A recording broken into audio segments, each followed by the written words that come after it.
Put on your headset and escape to the charming world of Little Cities, the cozy VR city creation game. Create your own little city and lean in to watch it come to life. See residents move in and populate your island as it grows from humble village to a bustling metropolis. Design the layout, strategically plot amenities, and make a perfect city where your citizens love to live. Easy to pick up and play, but with lots to discover, Little Cities makes your biggest creations possible. An Oculus Quest game made with love by Purple Yonder, presented by End Dreams.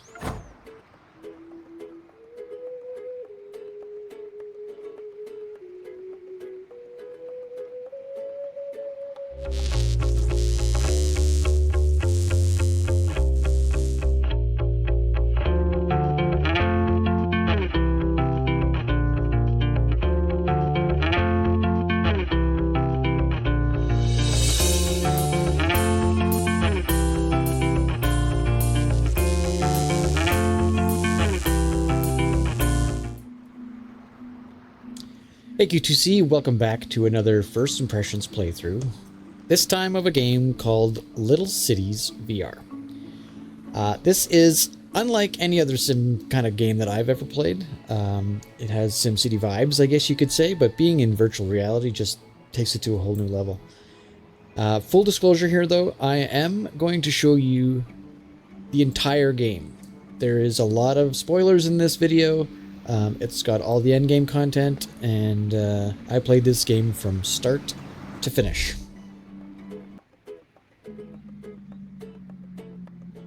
As you progress through the game, you can unlock all sorts of different structures, buildings, amenities, services from fire departments, medical centers, police departments, schools and universities, observatories, research centers, solar plants, water treatment centers, all the way to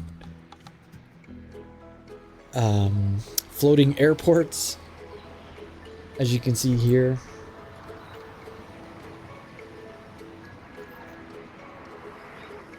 We even unlocked an observatory, an aquarium, a rocket launch pad like a space center. It's actually quite impressive, the amount of objects and things that you can put into your world.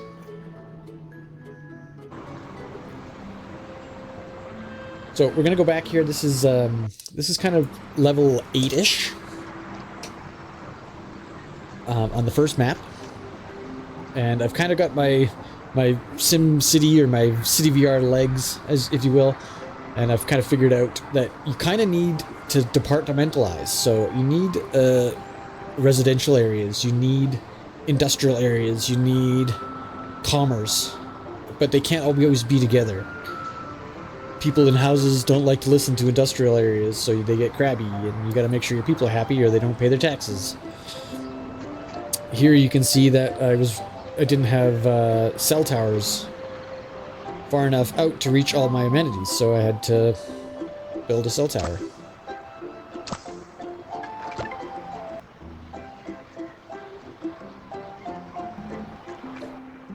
As I progress along, you can see the blue roof building there is an aquarium.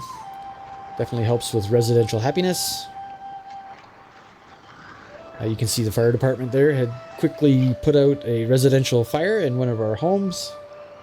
Quite neat how they dispatch themselves. It's not something you need to take part. This isn't really like a god simulator where you have to control... You don't control the weather, you don't control the police department, you don't control fire department or any services. Your job is to make sure that there is services, that the people have enough fire department coverage, enough police department coverage, so that you can progress through the levels. You got to make sure you have enough water for the city, enough power to run everything. And things like this dock I'm placing. When put beside commercial areas, it increases income. The more money you make per week, the more things you can build. The faster you can build new things.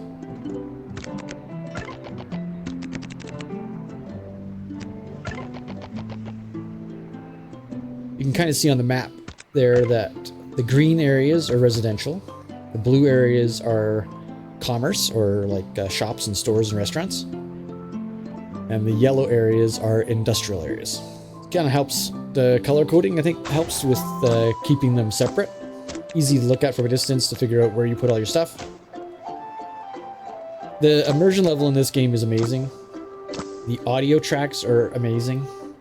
The little song ditty that plays in the background didn't bother me at all, and I'm usually not a big fan of music. In these types of games, I just want to concentrate, so I don't like the music. But I definitely left it on the whole time I played this. I would say there's probably 5 or 6 hours worth of content. And then you can always delete your cities and do it again. Try and do it faster, try and do it more efficiently. By the end, when I was doing the last maps, I was definitely trying to finish.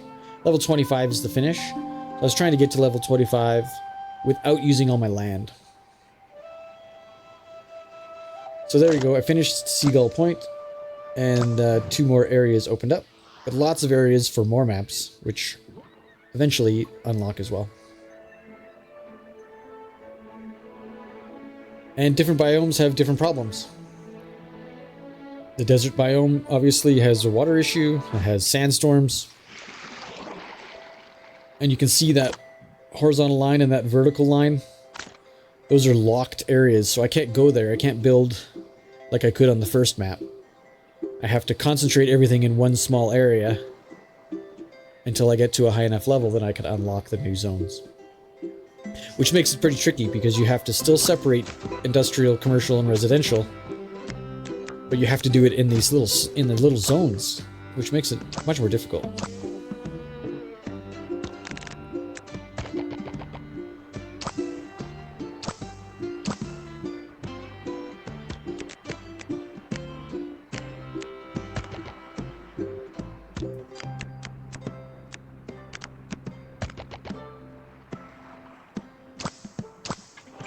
Every time you level up, you get a new unlocked building, whether that be a school or a police department or a water treatment plant, a solar plant, whatever it is you're unlocking. In order to gain a level, you have to have more people in your town. And the only way to get more people in your town is to have more things for them to do.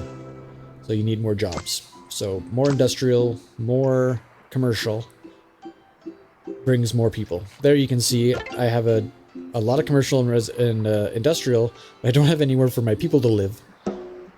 That green line lets you know that you need to build houses, so quickly slap down a bunch of homes. Now there's a chart on your wrist that I'll show you in a minute. And the changes you make to the map don't actually affect the chart until they're completed construction. So there is sometimes where you have to just kind of sit there and wait for a bunch of buildings to be finished or an industrial park to go up or whatever before you can assess what needs to be done next.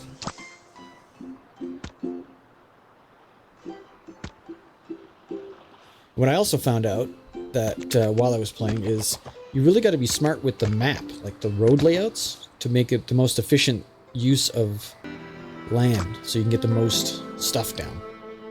Everything has to be connected to a road, so you can't just drop industrial buildings together. They all have to be front-facing on a street, which makes it, you know, a little tricky and a little bit more fun. Kind of a puzzle solve to figure out how to get the most out of your land. But here's the demand graph. The water graph and the electrical graph are there. They show you how much water and electricity your city's using.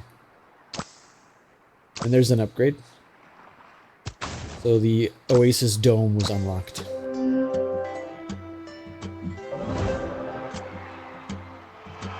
You can see the little happy faces over the people. The Oasis Dome increases happiness for residents if you put it near residents. So I end up moving things around, I think, to get it into a good spot.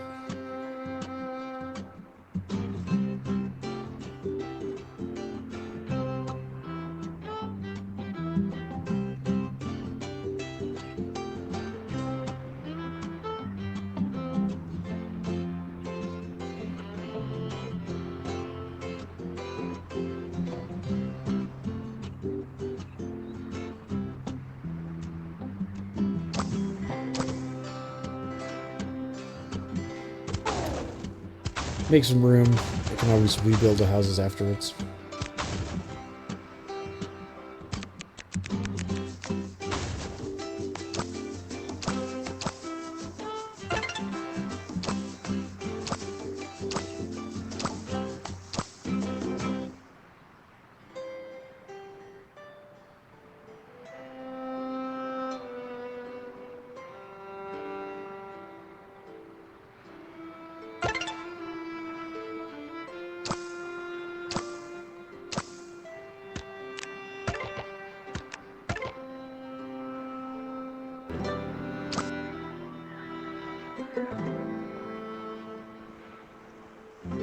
And then a couple times I had traffic jams that it took me forever to figure out why they were traffic jams.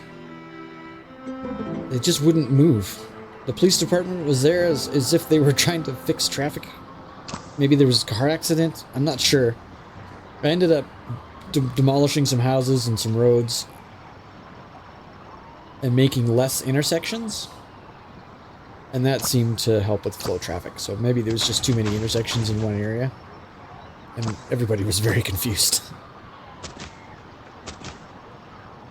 But of course, if there's no flow of traffic from your port or from your airport, then no construction will take place. So there we go, yeah, unlocked a new region. So I can now move into the next kind of sandy area.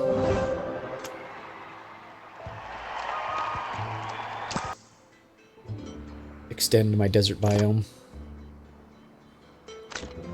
These are water treatment plants. They need to be built on a road. There we go. I tell you, they've really thought of everything. The only thing that I think was kind of lacking, there's lots of traffic, and it looks like your city's very busy all the time, which is cool. But there's no people. If I was going to critique something, I would say, why is there no one walking down the street? There's sidewalks on every road. And maybe that's coming. Maybe that'll be a patch or a download content or something that is coming in the future. You'll notice hang gliders and stuff flying around too, around mountain areas. But the hang gliders don't have any people in them. They're just empty hang gliders flying around. Thought that was kind of weird. But here I'm planting trees because the trees block the sandstorms.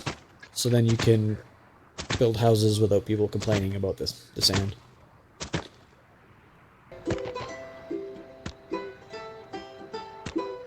There I built my first airport. You can see some traffic going in and out.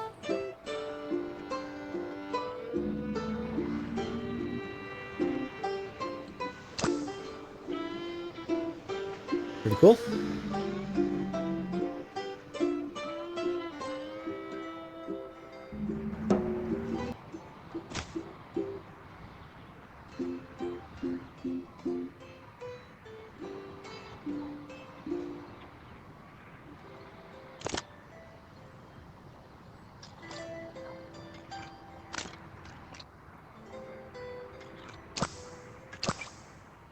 This is a university that I'm building, or a school, sorry. Again, it makes people happy when you drop a school near residence.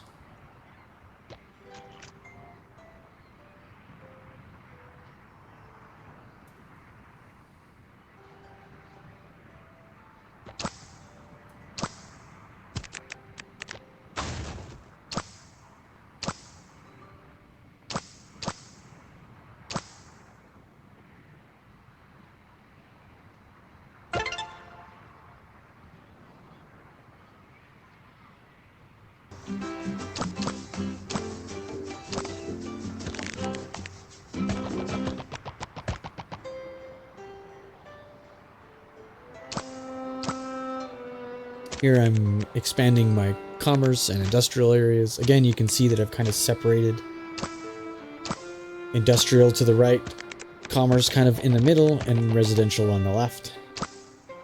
Commerce and residential can be side by side, so they're a good barrier between industrial zones. If you've ever played a sim game, you're gonna love this. It's just so in-depth, so... I just got myself lost playing this for hours.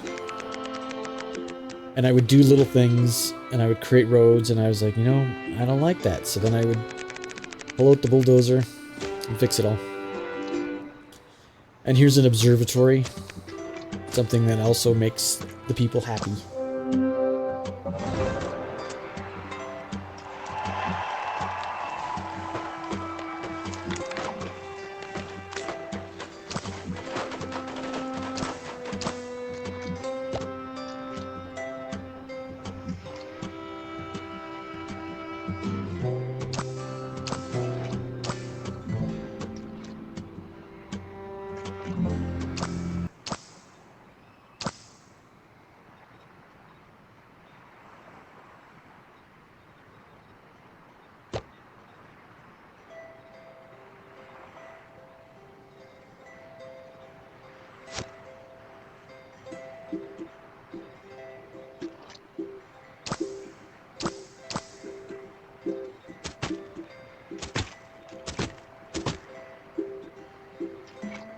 Unlocked the Research Institute, which increases the efficiency of schools and the reach of schools. You notice the fireworks and balloons. Every time you gain a level, you get a little fireworks display. Just kind of cool.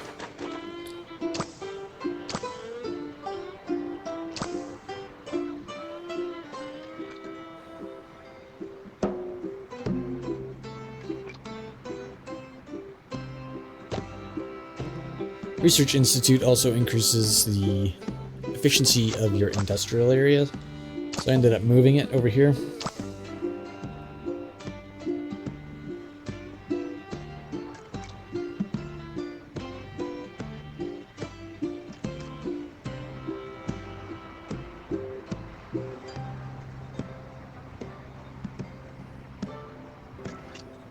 Instead of having it in my residential zones.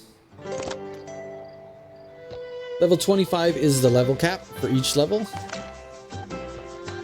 Your city doesn't stop growing, you just stop gaining levels. You can always go back in and see how your city's doing.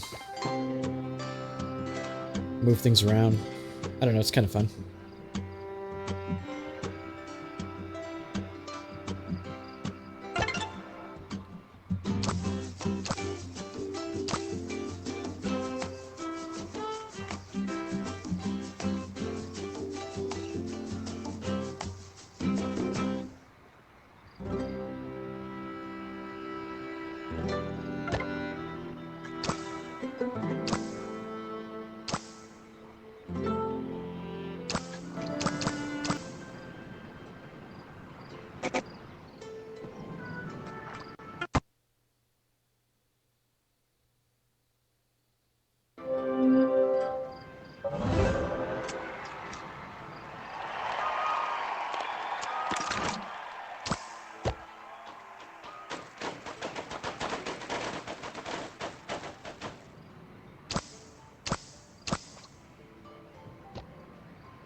And there I hit level 25, and you get City Hall is your last unlock.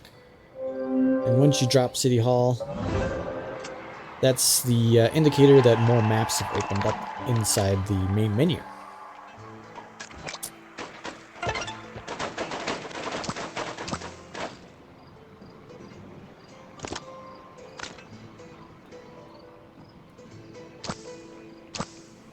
So now that I've got my City Hall finished,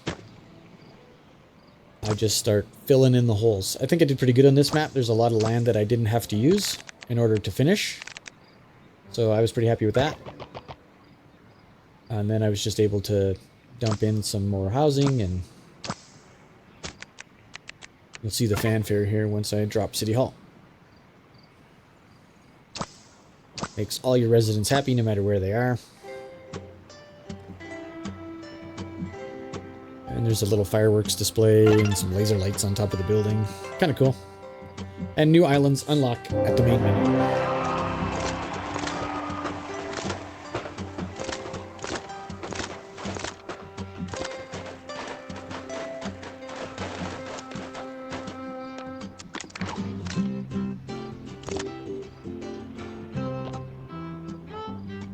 I noticed there at the end that my city was complaining that I didn't have enough power. So I ended up just building some more roads to create some wind power plant. I think they're called turbines or something like that. Wind turbines. So I dropped a few of those to build up the electricity. And we're good. You can see there's a percentage that's an efficiency meter, so when you're going to put them down, you can decide whether or not it's actually in a good spot to drop a wind turbine. If there's no wind, it's not smart to put them there.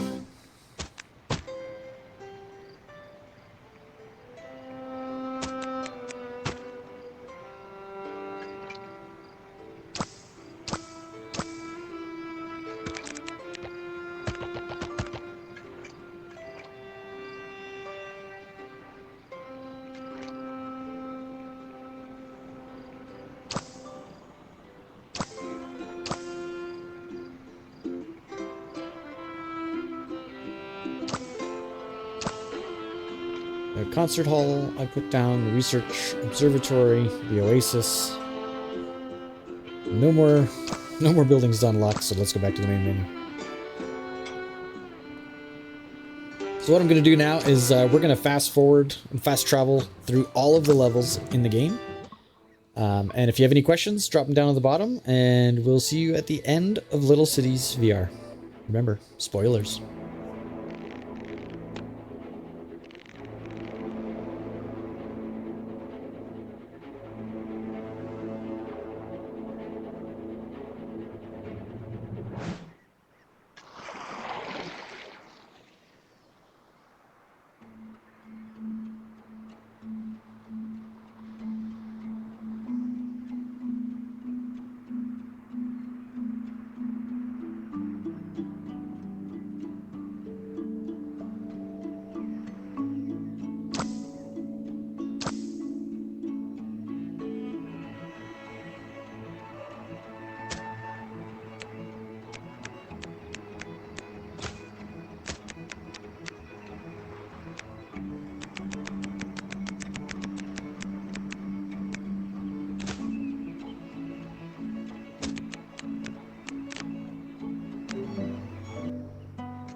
Well, there you go. There's a long look at Little Cities VR.